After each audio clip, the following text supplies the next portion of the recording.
Hi friends, welcome to Chitra's kitchen. வாங்க, மைசூர் பாக், நெய் மைசூர் பாக்கு செய்கிறேன். அது இப்போ தான் ஃபஸ்ட் டைம் செய்கிறேன். அது உங்கள்கிட்ட நான் ஷேர் பண்ணிக்கிறேன். வாங்க, அதுக்கு 1/4 கிலோ கடல மாவும் 1/4 கிலோ சர்க்கரையும் எடுத்து வச்சுருக்கேங்க.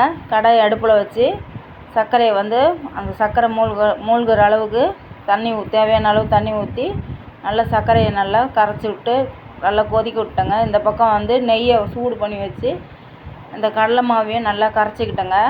நெய் நிறையா ஊற்றிருக்கிறதுனால கொஞ்சமாக நான் பக்கத்தில் எண்ணெயை காய வச்சுருந்தேன். அந்த எண்ணெயை ஒரு 2 கரண்டி எண்ணெயை ஊற்றி நல்லா கொஞ்சம் தோசை மாவு பதத்துக்கு அந்த கடலை மாவை நல்லா கரைச்சி வச்சுட்டேங்க.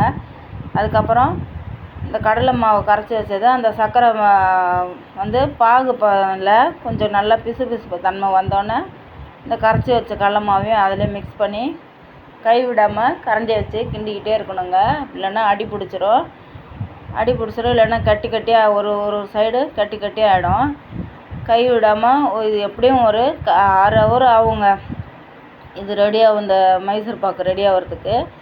நான் என்ன பண்ணேன், நெய் நிறையா மிக்ஸ் பண்ணி சாதாரண மைசூர் பாக்கு மாதிரி செய்யலான்ட்டு செஞ்சேன்.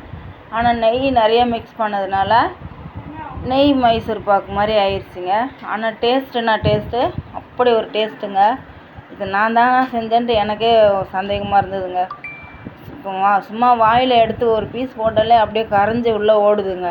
நெய் மைசூர் பாக்கு அவ்வளோ டேஸ்ட்டாக இருந்துச்சு. எனக்கே ஆச்சரியமாக இருந்ததுங்க. நம்ம தானே இது செஞ்சோன்ட்டு. இது வரைக்கும் நான் ட்ரை பண்ணதும் இல்லை, செஞ்சதும் இல்லைங்க. ஃபஸ்ட் டைம் தான் செஞ்சேன். சூப்பராக வந்திருந்து. நீங்களும் இந்த மாதிரி செஞ்சு பாருங்கள். எல்லாருக்கும் தெரியும் தான், இருந்தாலும் நான் சொல்கிறேன். தெரியாதவங்க ட்ரை பண்ணி பாருங்கள். இந்த வீடியோ உங்களுக்கு பிடிச்சிருந்துச்சுன்னா சித்ராஸ் கிச்சனுக்கு சப்போர்ட் பண்ணுங்கள், சப்ஸ்கிரைப் பண்ணுங்கள். இந்த வீடியோ பிடிச்சிருந்தா கமெண்ட் பண்ணுங்கள். கமெண்டில் சொல்லுங்கள் நல்லா இருக்கா நல்லா இல்லையான்ட்டு. மறக்காமல் லைக் பண்ணுங்கள் இந்த வீடியோ பார்க்குறவங்க. அவ்வளோதாங்க. இது ஒரு 1/2 மணி நேரம் ஆச்சுங்க கை விடாமல் கலரிட்டு.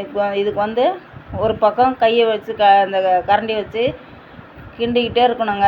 அதுக்கப்புறம் எண்ணெய், இது 1/4 லிட்டர் எண்ணெய் ஆச்சுங்க. நெய்யும் ஒரு 50 கிராம் நெய் ஊற்றினேன். 50 கிராமில் அதிகமாகவே இருக்குங்க. ஒரு 150 கிராம் 100 கிராம் இருக்கும் நெய். அதுக்கப்புறம் எண்ணெயும் மிக்ஸ் பண்ணி செஞ்சு எடுத்தேங்க. அவ்வளோதான்.